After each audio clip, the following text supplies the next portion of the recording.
Bayangkan, dalam hitungan hari saja, ratusan desa yang dulu tenang berubah menjadi kubangan lumpur. Sungai yang biasanya jinak, tiba-tiba meluap seperti monster yang bangun dari tidur panjangnya. Warga yang bersiap berangkat kerja pagi itu mendadak kehilangan rumah dan harta benda. Bahkan, orang-orang yang mereka sayangi juga ikut hilang ditelan derasnya banjir. Selamat datang di Tahukah Kamu? Sejak akhir November hingga awal Desember 2025, Pulau Sumatera mengalami bencana terbesar. Banjir bandang dan longsor datang tanpa ampun di Aceh, Sumatera Utara, dan Sumatera Barat. Dan teman-teman, ini bukan bencana kecil. Ini tragedi kemanusiaan. Menurut data resmi, per 10-11 Desember 2025, lebih dari 969 orang meninggal dunia. Dan 252 orang lainnya masih dinyatakan hilang dan dalam pencarian.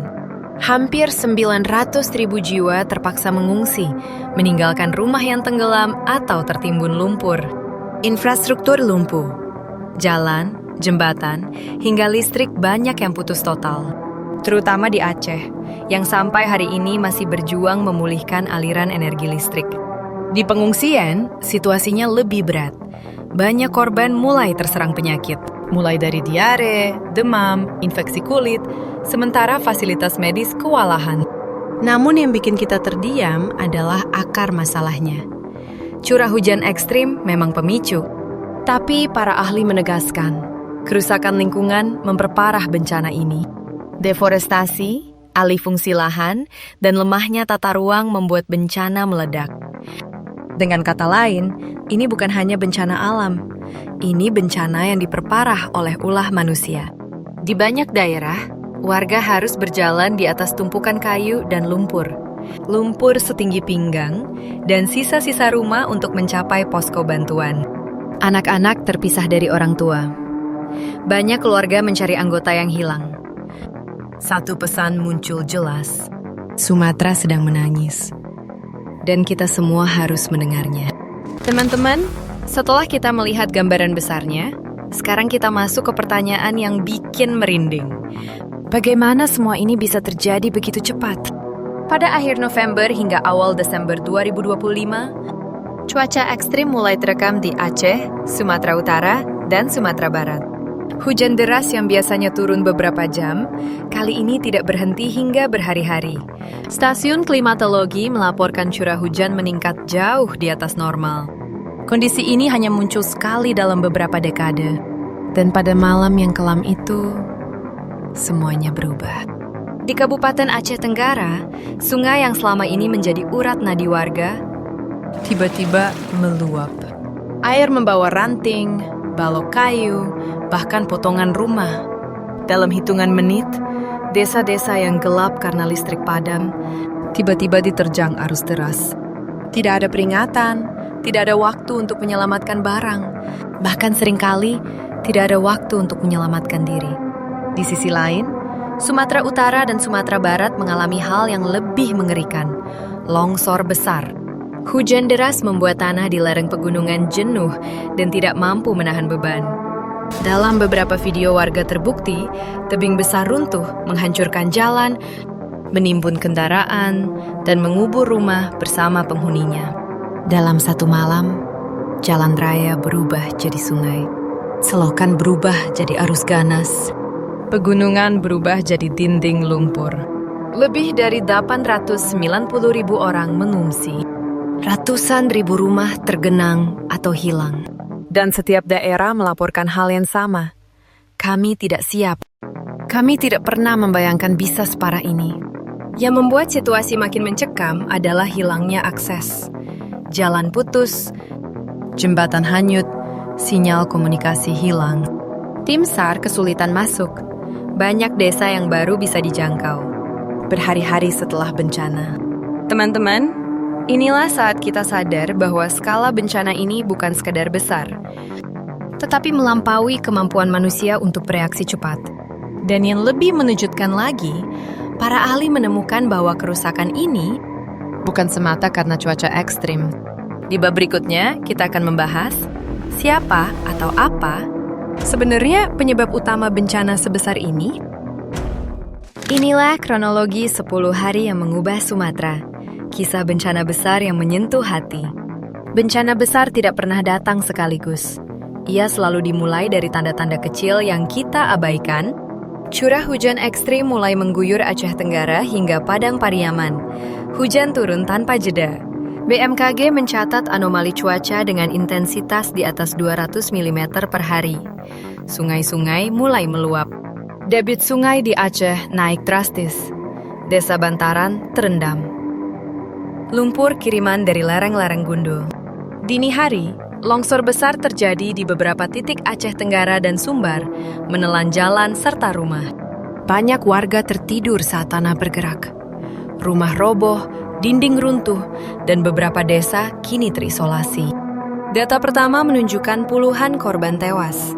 Saat tim evakuasi masuk, jumlah melonjak jadi 900 lebih. Warga yang selamat melaporkan bahwa air terus naik, meskipun hujan sudah mulai berkurang.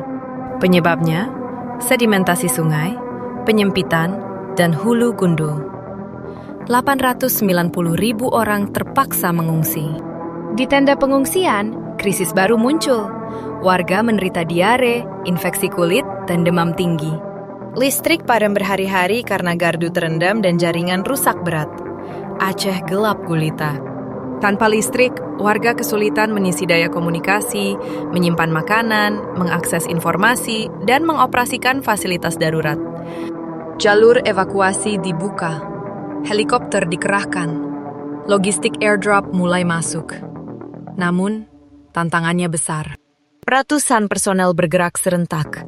Pencarian korban terbesar menggunakan perahu karet, ATV, dan ekskavator. Drone pencari panas dikerahkan. Laporan sementara menunjukkan 252 orang masih belum ditemukan. Memasuki 10 Desember 2025, tangisan keluarga korban memenuhi pengungsian. Bencana ini meninggalkan luka. Teman-teman, di balik angka-angka yang kita dengar, ada manusia, wajah, keluarga, dan mimpi. Banjir dan longsor melanda Aceh, Sumatera Utara, dan Sumatera Barat sejak November hingga Desember 2025. Jumlah korban terus bertambah.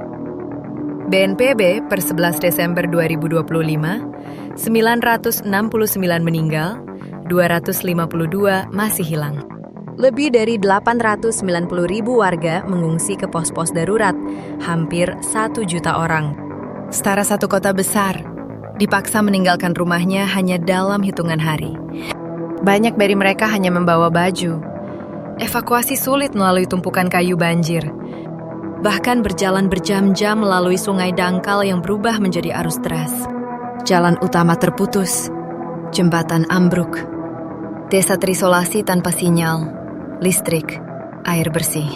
Di banyak pengungsian, terdengar tangis kelelahan, kelaparan, dan kehilangan. Rumah-rumah hanyut terseret air. Ladang, sawah, tambak, dan kebun rusak total. Banyak warga kehilangan mata pencarian semalam saja. Yang memprihatinkan, bencana ini memicu dampak lanjutan. Penyakit mulai menyebar. Laporan lapangan menunjukkan meningkatnya kasus diare, infeksi kulit, demam, hingga pernapasan.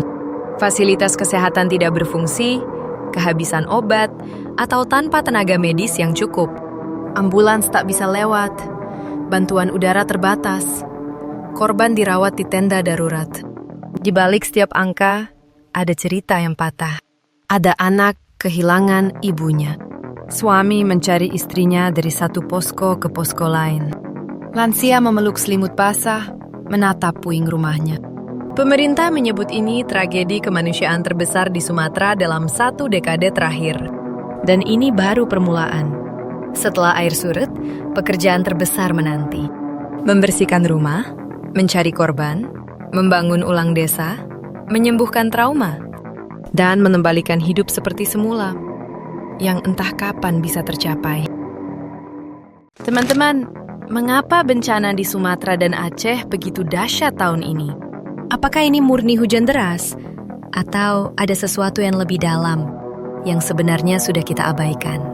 Mari kita bongkar pelan-pelan penyebab utamanya. Sejak November-Desember, wilayah barat Indonesia dihantam cuaca ekstrim. Curah hujan naik jauh di atas normal, memicu hujan berhari-hari tanpa henti.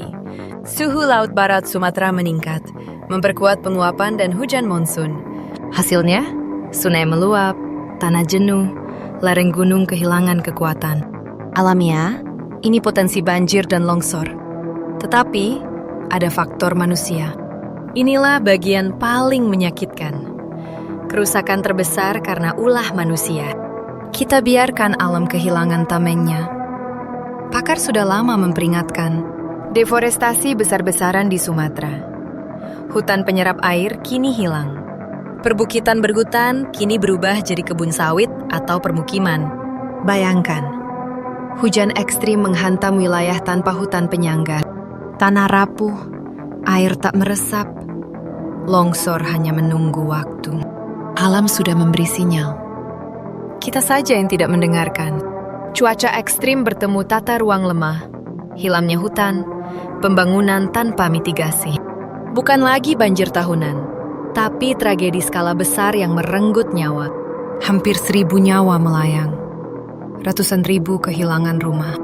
Ini bukan sekedar musibah alam.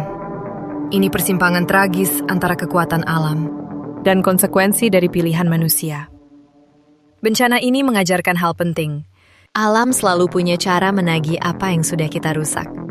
Mari perbaiki.